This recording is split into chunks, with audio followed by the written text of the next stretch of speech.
It's a friendly reminder that love is not a feeling. It is a commitment. Alam mo, sa totoong buhay, hindi naman palaging masaya ang isang relasyon.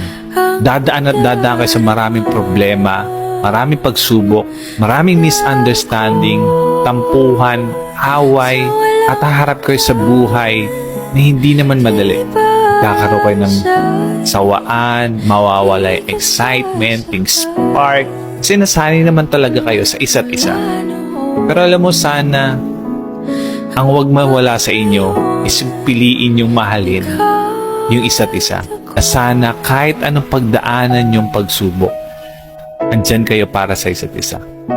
Lagi niyong pinipiling tulungan, palagan, at mahalin yung isa't isa. Remember that love is a choice and always choose to love each other. Okay?